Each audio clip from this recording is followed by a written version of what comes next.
नमस्कार स्टूडेंट्स, राजकीय महाविद्यालय बारा के यूट्यूब चैनल पर आपका स्वागत है। हम बीएससी फर्स्ट ईयर के मैकेनिक्स पेपर में द्रव्यमान केंद्र यानी कि सेंटर ऑफ मास पढ़ रहे थे और इस टॉपिक में अब तक हम उसकी डेफिनेशंस और उसकी कैलकुलेशंस को पढ़ चुके हैं और ये भी जान चुके हैं कि उसकी आवश्यकता क्यों होती है। जब कोई पिंड सरल गति में यानी सीधी रेखा में गति करता है तो उसमें हमें सेंटर ऑफ मास की आवश्यकता नहीं होती है। यदि पिंड वाइब्रेट कर रहा है, दोलन कर रहा है या कोई आवर्त गति कर रहा है, रोटेशन कर रहा है, तो उस परिस्थिति में हमें उस कण की गति का अध्ययन करने के लिए सेंटर ऑफ मास की आवश्यकता होती है। अब तक हम उसका पोजीशन वेक्टर पढ़ चुके थे। उसका पोजीशन वेक्टर यदि n कण है, RCN वेक्टर बराबर यदि n कण है तो वो आता था mr1 plus m2r2 vector plus dot dot dot mn और rn vector upon m1 m2 plus mn ये इस प्रकार आता था और ये हमने कैलकुलेट कर चुके हैं। इस फॉर्मूले को हम अब तक आप ये पिछले लेक्चर्स में देख सकते हैं। अब यदि हम इसको RCM को x i cap y j cap और z k कैप के फॉर्म में लिखें तो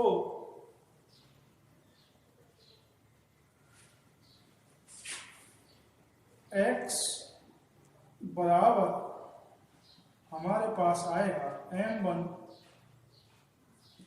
x1 plus m2 x2 mn और xn upon m1 m2 plus n, या फिर इसको बराबर में क्या लिख सकते हैं, m कैपिटल N भी लिख सकते हैं। पूरे पिंड के कणों का द्रव्यमान का योग यानी पूरे पिंड का द्रव्यमान लिख सकते हैं। इसी प्रकार y के लिए लिख सकते हैं, इसी प्रकार से हम z के लिए भी लिख सकते हैं। और इन शॉर्ट फॉर्म में यदि हम इसको लिखना चाहें तो 1/m समेशन I बराबर 1 to n mi xi लिख सकते हैं। और इसी प्रकार y के लिए और z के लिए भी ये हम फॉर्मूला ड्राइव कर सकते हैं। अब यदि ये z के लिए लिख सकते, अब यदि जो ये हमारा Im है ये टेंड्स टू 0 यानी ये बहुत अल्पांश हो, छोटा हो, तो ये फॉर्मूला हमारा बन जाएगा x इक्वल टू समीशन किसमें चेंज हो जाएगा, जब m टेंड्स टू 0 हो यानी कि कण का द्रव्यमान अल्पांश,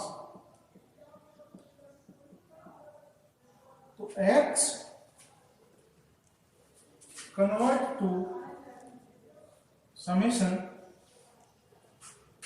और ये बदल जाएगा x इंटू डी। ये क्वेश्चन नंबर 3।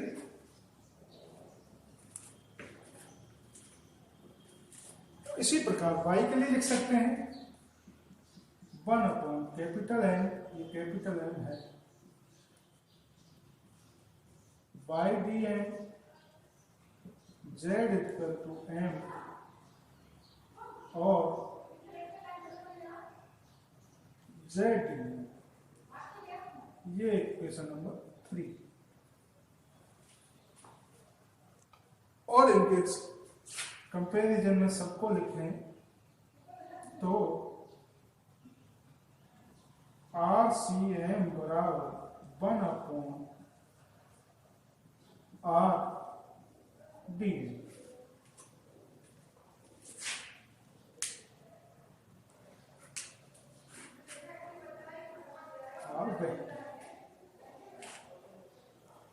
और यदि एक इनको आयतन समाकलन के रूप में लिखें तो द्रव्यमान घनत्व रो बराबर dm/dv। तो dm बराबर dv बराबर रो इंटू dm।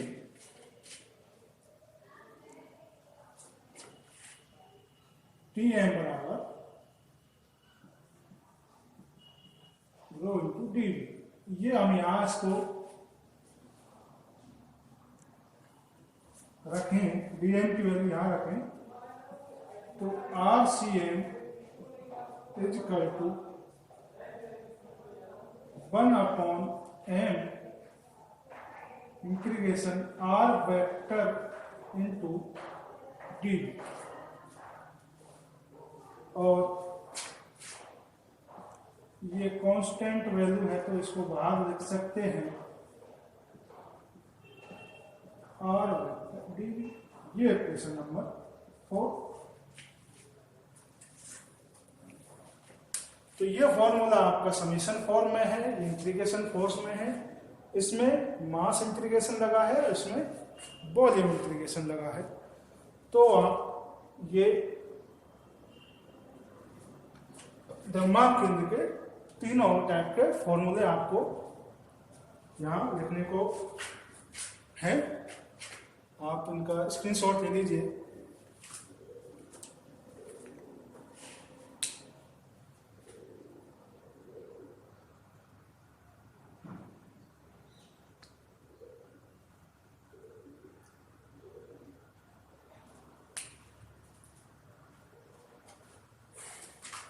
ठीक है भाई। अब हम पढ़ेंगे द्रव्यमान केंद्र का वेग और त्वरण।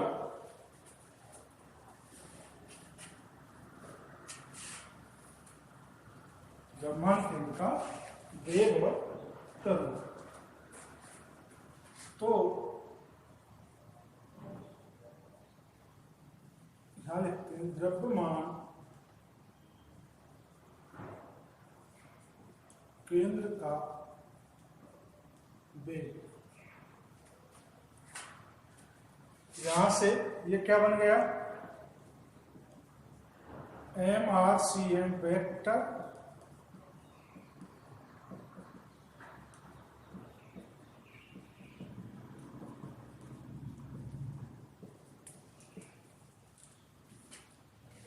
वेग के लिए हम इसका क्या करेंगे, समय के साथ अपकलन करेंगे।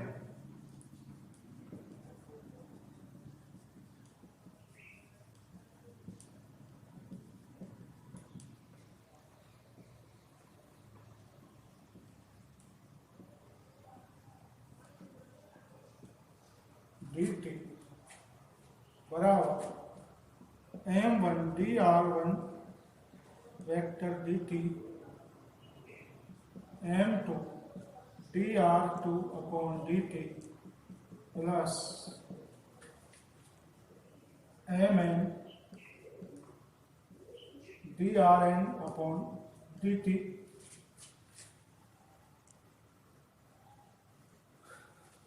तो m BCM ये सेंटर ऑफ मास का वेग है, m1 B1 vector plus m2 B2 vector mn BN vector. अब यहां से हमें दो फॉर्मूले बनाने हैं। एक तो volume of centre of mass का, तो इसको इक्वेशन नंबर हम 3 दे देते। तो यहां से पी सी एम वेक्टर बराबर 1/m m1 v1 vector m2 v2 vector plus mn bn vector. ये इक्वेशन नंबर 4, ये हमारे volume of velocity of centre of mass का फॉर्मूला है। और समीकरण 3 से ये देखिए जरा, यदि हम एम बी सी एम बराबर क्या माने, समीकरण 3 में एम बी सी एम बराबर P C M. P C M क्या है? द्रव्यमान केंद्र का संवेग, ठीक। और m1 v1 बराबर p1, इसी प्रकार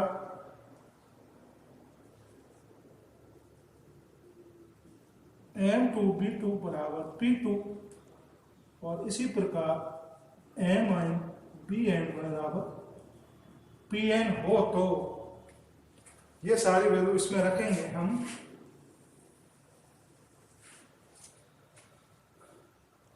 तो हमारा बनेगा ये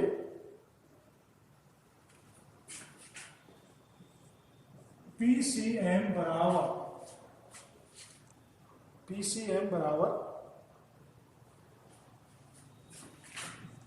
P1 plus P2 plus P3 plus dot dot dot Pn सब पे बैक।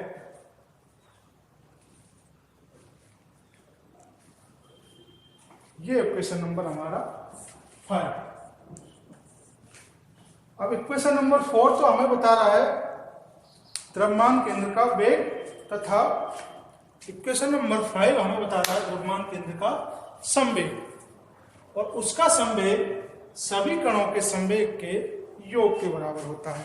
तो ये सेंटेंस आप यहां लिख लीजिए कि द्रव्यमान केंद्र का संवेग पिंड के सभी कणों के संवेग के योग के बराबर होता है।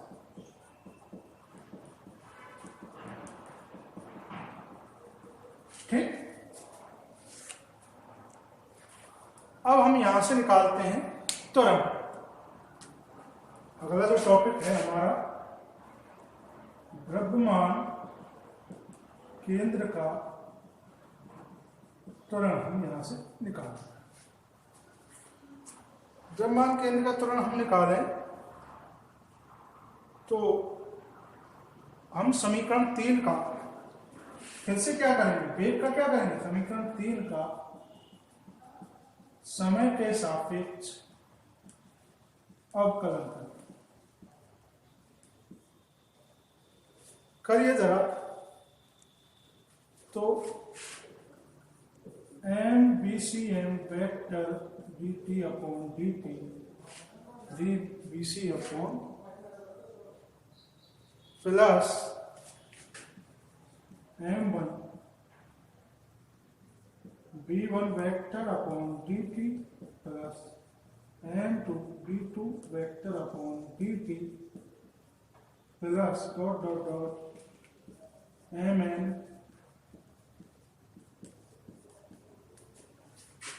ठीक। सबका हमने सब टर्मों का समय के सापेक्ष का कर दिया, अवकलन कर दिया। अब यदि dBcm अपॉन dt वेक्टर बराबर ACM वेक्टर, यानी ACM का मतलब सेंटर ऑफ मास का त्वरण होगा ये। इसी प्रकार B1 का जो अवकलन है उसका A1 माने, और Bn वेक्टर का हम एन वेक्टर मान। अब ये मान हम इसमें रखेंगे तो ये क्या बन गया यहां से, M A C M vector बराबर M A one M A two plus M N A N. ये है समीकरण नंबर 6। और अब यहां से एसीएम का फॉर्मूला बनेगा। एसीएम का फॉर्मूला क्या बना यहां से, 1/n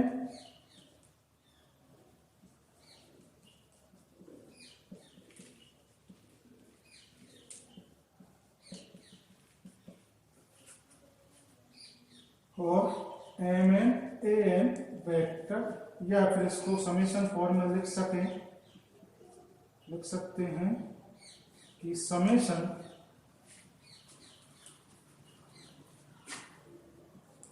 आई बराबर 1 to n M I A I vector.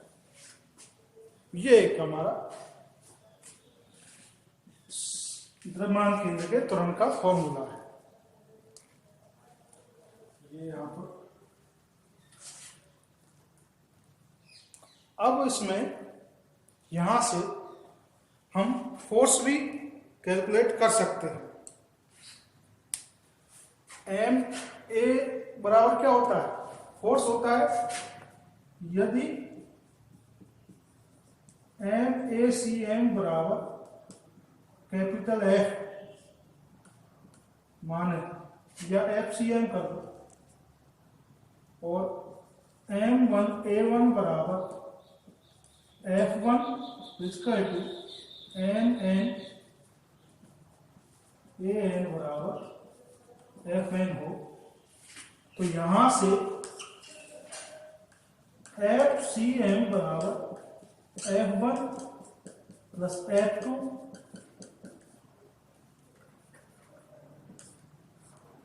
F N आएगा। ये इक्वेशन नंबर 7।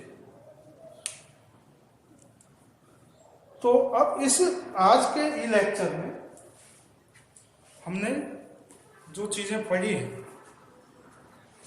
एक तो जो सेंटर ऑफ मास का फॉर्मूला है वो 3 डायमेंशन में लिखा था, एक्स में लिखा था, वाई में लिखा था और जेड में लिखा था। दूसरा इंटीग्रेशन फॉर्म में लिखा था, और उसमें इंटीग्रेशन फॉर्म में 2 लिखे थे, एक तो मास इंटीग्रेशन और दूसरा वॉल्यूम इंटीग्रेशन।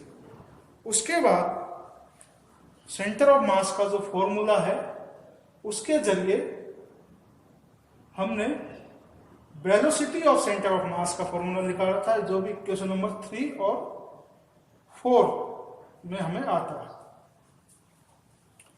3 और 4 में ये centre of velocity of centre of mass का फॉर्मूला है, और उससे हमें पता लगा कि सेंटर ऑफ मास का जो संवेग है, मोमेंटम है, वो सभी कणों के मोमेंटम के योग के बराबर आता है, जो इक्वेशन नंबर 5 से हमें क्लियर होता है। और जब हम उसका त्वरण निकालते हैं तो त्वरण का फॉर्मूला हमारा इक्वेशन नंबर 6, और जो सेंटर ऑफ मास पर जो बल अप्लाई होता है उसका फॉर्मूला लास्ट में हमने डिराइव किया था, और वो आता है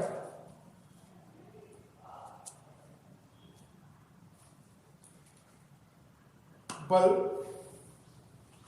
अब इसमें एक कंडीशंस और है, ये तो सेंटर ऑफ मास का बल है, जो कण F1 है, जो भारी बल लग रहा है वो दिखाता है, लेकिन जो पिंड है उसके अंदर जो परिस्थितियां हैं उसका हमने यहाँ पर ध्यान नहीं दिया था। उसकी परिस्थितियों में हमें यह देखना है कि वो जो कण है उस पर और भी बल अप्लाई होते हैं। जैसे कि ये कोई शेप है, इसमें एक कण ये है और एक कण ये है, तो इस कण के द्वारा इस पर भी बल लगेगा, तो वो बल हमने यहां कैलकुलेट नहीं किया था। उसका कारण यह है कि